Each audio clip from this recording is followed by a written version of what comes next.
I'm John Kulli. I'm interviewing Richard Thor, a longtime volunteer social worker and businessman.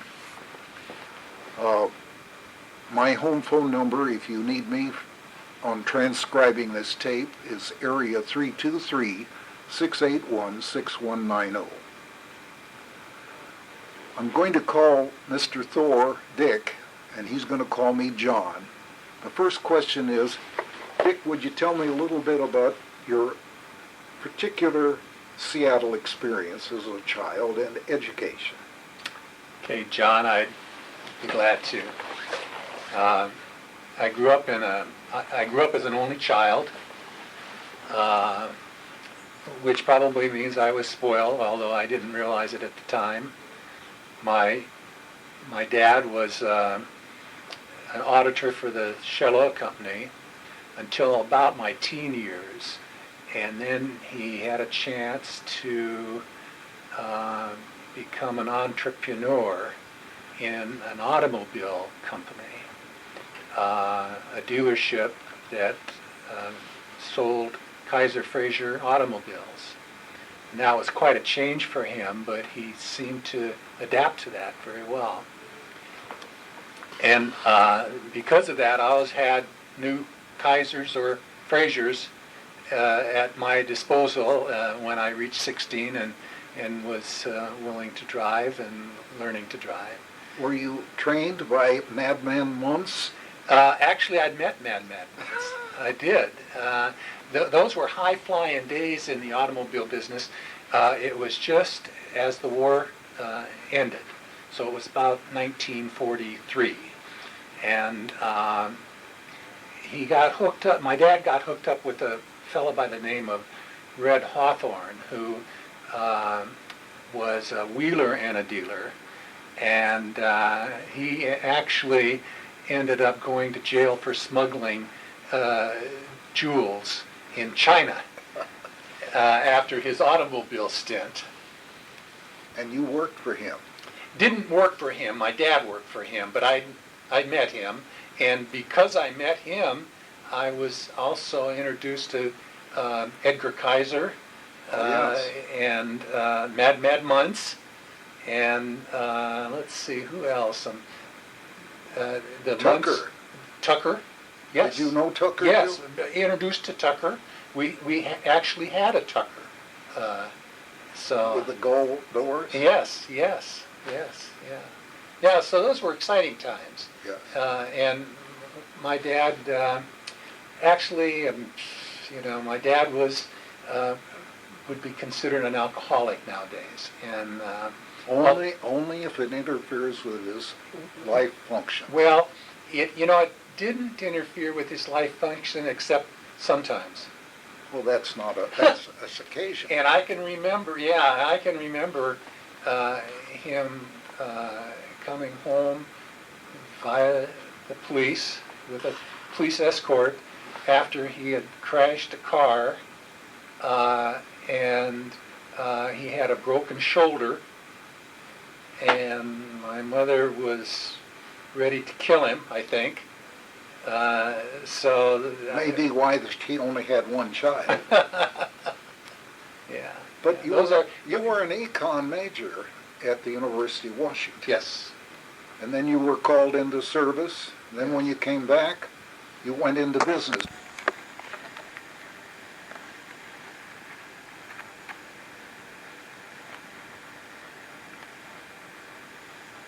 There's obviously batteries in it, and because it's working.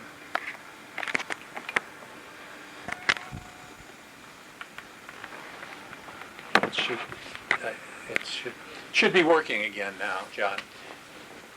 Well, when I got started helping people, it was my freshman year in college, and a friend of mine introduced me to become a camp counselor in the San Juan Islands in Washington, which was called Camp Northwestern. And it was a life-changing experience for me because I never had any brothers or sisters, and I was in charge of a unit of essentially 12-year-old boys, and and they were sent to camp really because of family problems. It wasn't a camp for Adjusted children. yeah, it wasn't a camp for poor children. It was a rich camp, but it was a camp for dysfunctional family children, and it got me interested in the field. So I went after that summer. I went back into the university and tried to escape the draft. It was during the Korean War. By joining a reserve outfit, and it was promptly activated, and I was in the service, which I didn't want to be, but it interrupted my college life, and I was sent to France. So I fought the Battle of Korea in France, and I had a great experience, actually. Came back to the university, finished in economics, graduated in 1954, and actually interviewed and got a job at Blythe & Company, which was a brokerage firm. It was the biggest investment bank in the world at that time and had its own over-the-counter market, and it was a great learning experience, and I enjoyed it. 2 years? That was about 2 years, and my folks in the meantime had come down to Los Angeles, and so I was pretty heavily involved with a girl up there in Seattle, and she moved down to Los Angeles. So I followed her down, and it didn't work out. It wasn't Ann, my wife, but fortunately at one of the reunions Ann met Janet, which was the girl I followed down. So at least they got to know each other. And when I came down, I expected to work for Blythe & Company on a transfer, and actually decided to change professions because the transfer was going to take 2 months, and I needed the money. So I interviewed at several companies, but ended up going to Prudential Insurance Company, and that's where Ann was working, and that's how I met Ann, and that love affair started at the very beginning, and it was. How long were you with Prudential? Just about a year and a half, because I decided at that time to apply to graduate school, and I picked USC because John Milner was there, and he had worked at another job that I had previously had at the Ryder Child Center in Seattle, and so I got in at USC by the skin of my teeth, I think, and enjoyed it. I'm surprised you liked him. He's an old Idaho boy. Yeah. And Stanford. We got along really well, actually, and he's kind of been a mentor to me all of these years. I'm still in touch with him. When I graduated from USC with my master's, I went to the Youth Authority, and I was a psychiatric social worker at the Southern Reception Center for a year, and then I transferred At Norwalk. At Norwalk, and I transferred into to be a parole agent in the San Fernando Valley, which is where we lived, where Ann and I and our kids lived, and that was a good experience for me. But at that point, USC contacted me, and a friend of John's was working for the redevelopment agency, and they were looking for somebody to man an office that they were starting in the Temple district, actually, and it was the redevelopment agency, and they had the Bunker Hill office, and so I was there for 2 years as assistant director of relocation and property management, and then It was a blend of finance and social work. yeah, and I really enjoyed that. I mean, I was responsible actually for changing the scope of Bunker Hill and relocating the people. And we relocated many of them into the MacArthur Park area. I appeared before City Council. I appeared, one of the experiences I had was Bill Stout, who was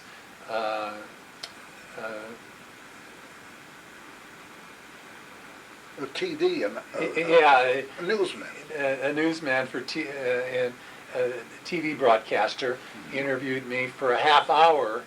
It was a CBS interview, and touring the Bunker Hill area. Then USC called me again, and Dean Stinson, who was the dean at that time at the School of Social Work, needed an administrative assistant, and I liked him a lot, and he tried to hire me as an administrative assistant, and I said, no, I'm assistant director of relocation and property management. Why would I come to USC to be an administrative assistant? And he says, well, would you be assistant dean? He says, we can call you whatever we want to call you. He says, how about assistant dean in charge of admissions? So that's how I said, yeah, that's okay. How long did you hold that job? I held that job for 2 years, and decided that that wasn't my cup of tea. I didn't want the ivory tower. So I went back to the redevelopment agency, because they, at that time, had an opening for director of relocation and property management. So I went back there for 2 years, became the director of relocation and property management, and then I got into the automobile business because my dad had a brand new agency, Volkswagen agency in Torrance, California, and he became very sick, and What year was this about? This 64, 65? 65, yeah. 65. And the agency was in dire straits because it was overextended. My dad was in debt. It looked like we were going to lose the franchise and end the business. So I started at the bottom and worked my way up, and was in that business in the automobile business for 22 years. You finally held a job for more than 2 years. Yeah,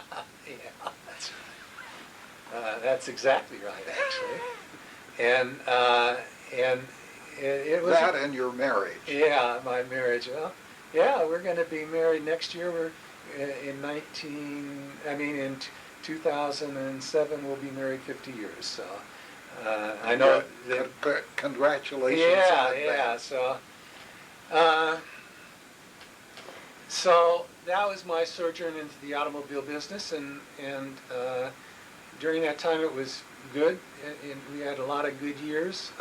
Weren't you president of the association? I was president. I became president of the Volkswagen Dealers Association. Yeah. Was that for the state of California? For the state of California. That's yeah. a big job. Yeah, yeah. And I was also on the board of the International Automotive Dealers Association, and which was a national organization. Did you ever win a trip back to Wolfsburg? Oh, I did. Yes, I did. Yeah, we've been to Wolfsburg, and many times to Washington D.C. to lobby. Um, During that time, though, we had some tragedies in our family. We lost a son. At one point, all my sons were working for me. Tommy, who was the youngest, was working in the parts department. Michael was working in the service department, and Danny, our oldest one, was working in the sales department.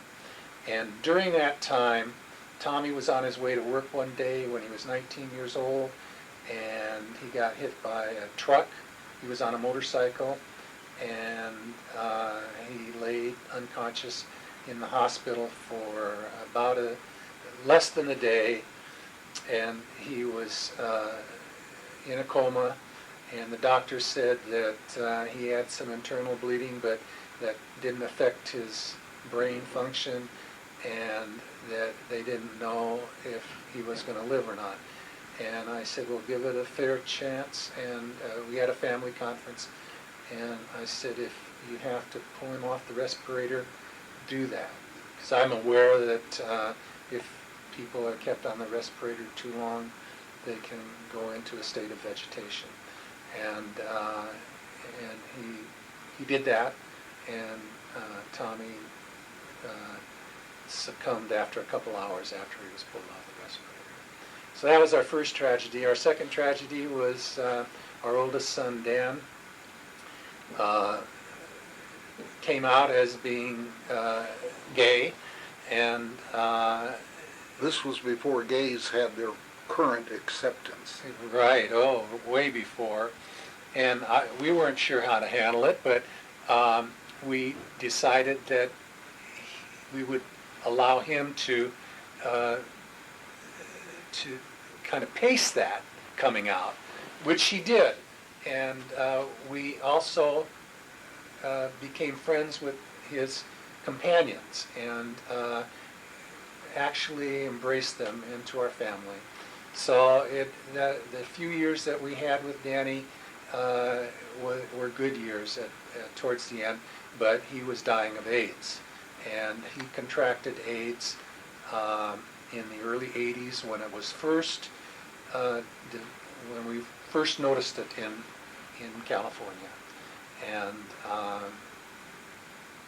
so that was a tragedy. And That's two tragedies. yeah, it was two tragedies, and I decided, being in the automobile business, that I wanted to go back and do some social work on a volunteer basis. So I began working in the Torrance and Redondo Beach area. What did you do first? The first thing I did was one of my customers, her name was Pat Dreisler, headed up the South Bay Beach Health District, and I went to her and I said, I've got my degree and I've got my license, and I would like to do some volunteer work. And she introduced me to the Juvenile Diversion Project in Redondo Beach, and so I started seeing kids, and that was a great experience. And so Most of them were emotionally disturbed. they were having trouble in school, and the one that I remember the most, and the one that I stayed with for probably 5 or 6 years, told me, he was referred to me because his mother was murdered in a drug bust, and his dad was part of the problem selling drugs. And so that was quite an issue for me to get involved in that family, but he stuck with me for about 5 years. And halfway through this relationship, he told me of a dream he had where his mother was killed in the drug bust, and that he dreamed it in Technicolor, and there was red blood all over his dream. And he recognized that his dad was also part of that. So that was quite a revelation. Is that young man still alive? Yes, he's still alive, and the last time I saw him, he told me that he was enrolled in El Camino College. Now, what's happened to him since that time, I don't know, but he said that he wanted to be a psychologist. So that was quite a... And it's hard for me to talk about even now. Yeah.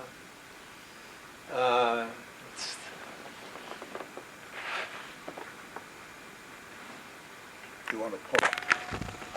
You're extremely good.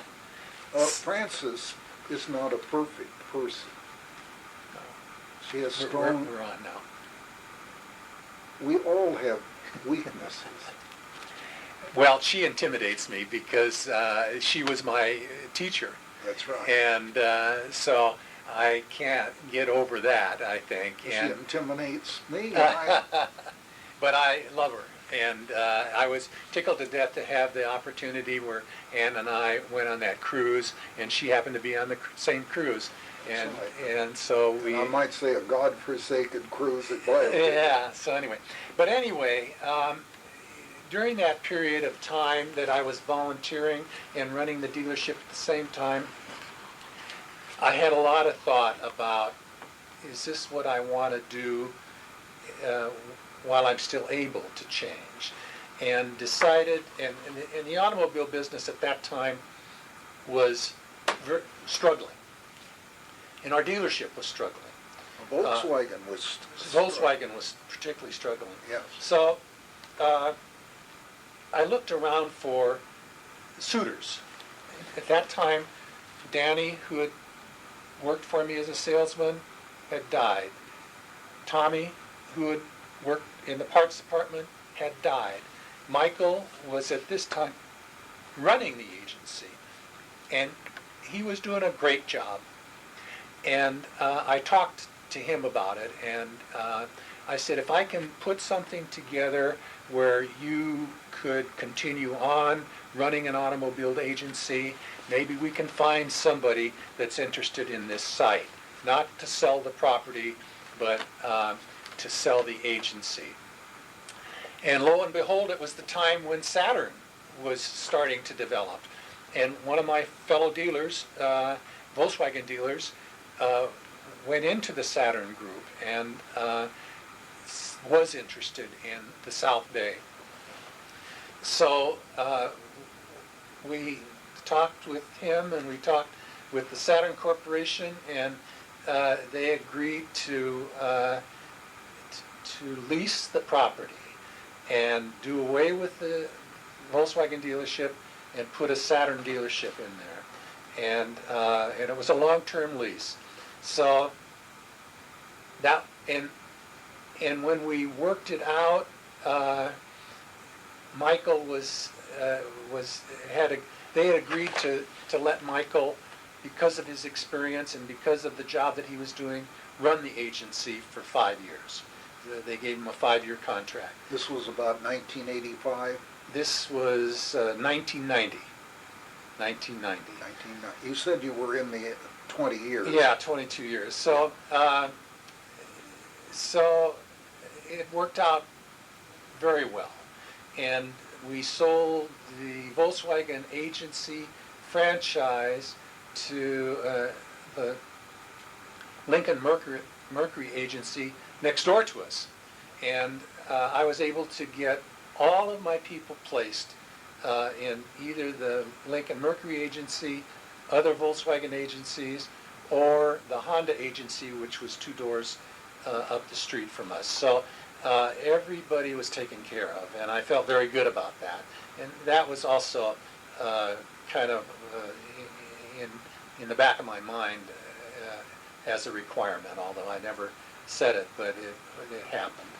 So at that time, when I was just getting out, this was 1990, when I was just getting out of the Volkswagen business, a friend of mine who was had been the executive director of the South Bay Free Clinic, and of which I was part of the board, um, had become the new director of the Los Angeles Free Clinic, and called me and said, you're getting out of the Volkswagen business, you're getting out of the car business, you're too young to retire, would you babysit the job of mental health director at our place, because our mental health director's leaving, and it'll only be for 3 or 4 months while we find somebody. Well, that 3 or 4 months turned into 12 years. And so you really had broken the 2-year. Yeah. So I 22 years and now 12 years. Right. And during that time, I oversaw the free clinic mental health department, and a lot of interns.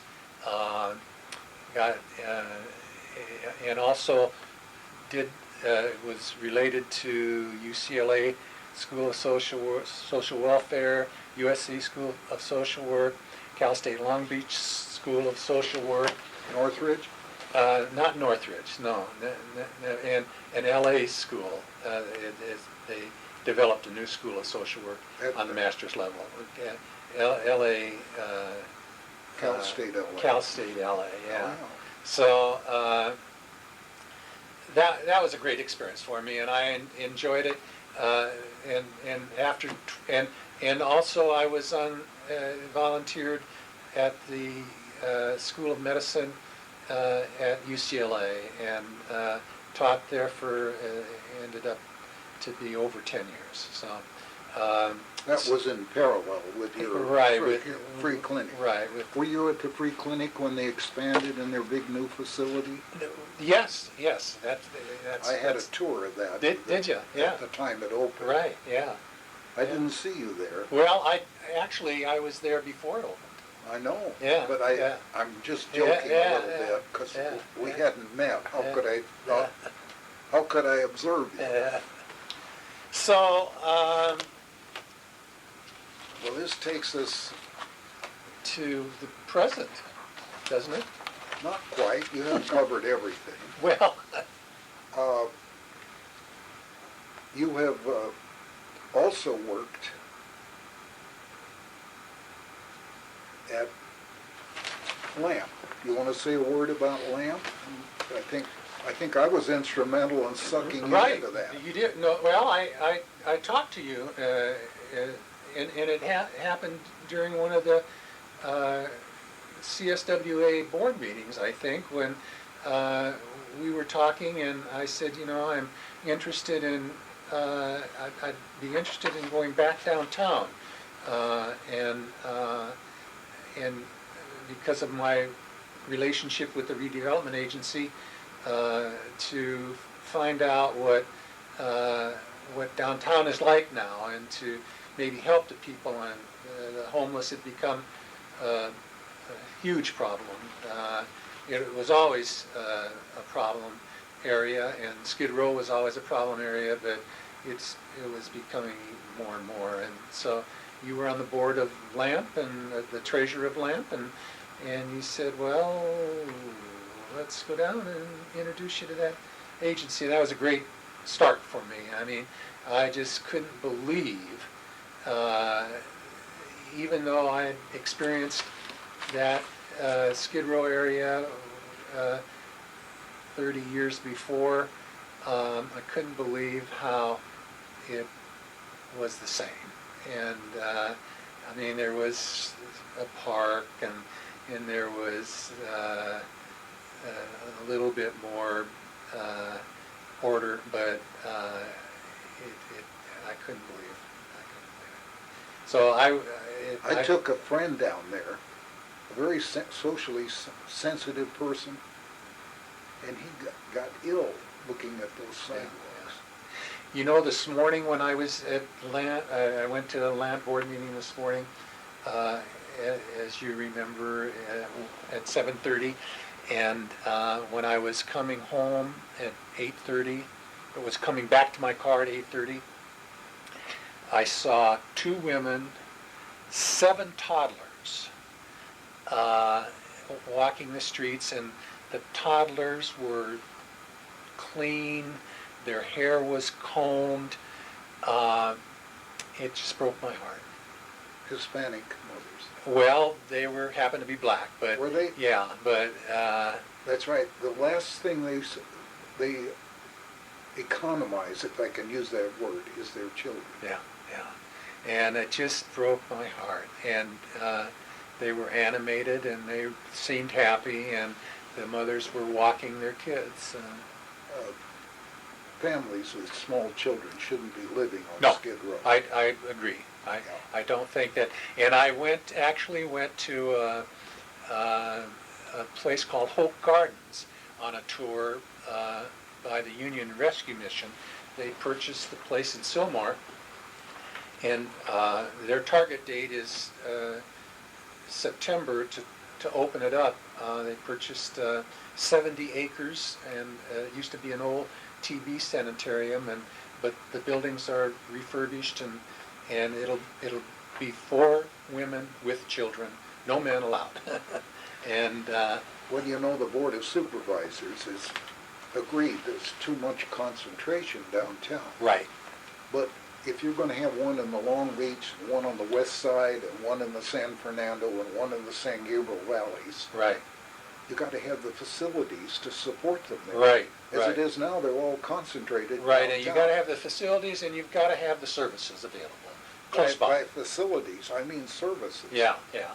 You've got, and that is going to be tremendously expensive. Yeah. Well, the thing of it is the Department of Mental Health has offices in all of those places, and there are enough social agencies around. They need housing, is what they need. Yes. So, anyway, I think that there's some hope, and there's I think Villagrosa has stimulated some interest in some I political. wish he wouldn't smile as much. You know, as he's recounting these terrible things in our society, he's that big grinning Jimmy Carter smile. He's a consummate politician. I think. That's right. Yeah. I'm sure he's a good man. Yes. I just hope he can resist temptation that Yeah. every politician is subject to. Yes. I think we've pretty much covered your background. It's spectacular, and I have these written materials that I'll see incorporated. Okay. But there's one thing I want you to explain, because hopefully among the social workers that have access to the California Social Welfare Archives, they'll know something about how you feel about the role of an individual or a couple, you and Ann, in this society, and the thinking you put through before you decided to fund a chair at the School of Social Work. That's a considerable amount of money, and you told me one time this story, how you came about. Would you repeat it at this time? Well, I go back to a saying, I guess, when talking about the role of an individual. A kid's walking down the beach, and the waves are coming in, and they are putting starfish on the beach by the hundreds. And the kid is running and getting a starfish and throwing it back into the waves, and running to get another starfish and throwing it back in the waves. And a guy comes down the beach and he says, "That's stupid. Why are you doing that? It's not important, because all of those starfish are going to die anyway." And he says, "Well, this one isn't." And he throws it back into the thing. And I think that, to me, I grew up in a working family, but I was privileged. And I went to school where there was no races. There wasn't any. I mean, we in our high school of 2,500 kids in Seattle, we only had 2 Jews that I know of. We didn't have any blacks. We didn't have any Mexicans. Asians. But you had an awful lot of Swedes. We didn't have, we only had a half a dozen Asians. I never was exposed to that until I was in the service. That was a life-exchanging experience for me, and being a camp counselor was a life-exchanging experience for me, and I don't know what made me want to become a social worker, to be quite honest with you, but I knew that that's the direction that I wanted to be. I didn't want to be a doctor. The sight of blood would make me sick, and so I wanted to help people, and I think that I feel very happy that I can make a difference with one person, and it's true. Now, that, what will be the function of this particular professorship? Did you specify a particular Right. area of social work Right. that you were interested in? well, that's another story. I mean, and yes, I discussed it. The automobile business afforded me the luxury of being able to retire when I did, and it was a good business. And when my parents died, Ann and I, and our 2 kids had died, talked about, we're not wealthy, but we talked about how much do we need. And we want to make sure that Michael, our remaining son, is taken care of, and that our grandchildren are taken care of. And we decided that we could take about 25% of our estate and donate it. And we said, well, what would we want to donate it to? Well, we donated part of it to USC, because the School of Social Work, to me, plays an important part in helping people and helping people become social workers to help other people. And so, but didn't say that was, it had to be. I wanted the school to make that decision, but they made that decision because they had a professorship available that was involved in urban planning, and so that's what we've done. So, urban planning. Yes. And you know, social work divides itself into 2 sides, the clinical side and the research side. Right. This would be sort of a combination. It of would be a both. combination, yes. Yeah. Well, I I'm going to think- sign off at this point. Okay. I want to thank you for being frank and telling me about family problems. And I just hope that future social workers that are studying at any one of the 116 social work schools in the United States, if they need a little inspiration, they can hear your life story. Well, thank you, John. I appreciate it. I'm happy.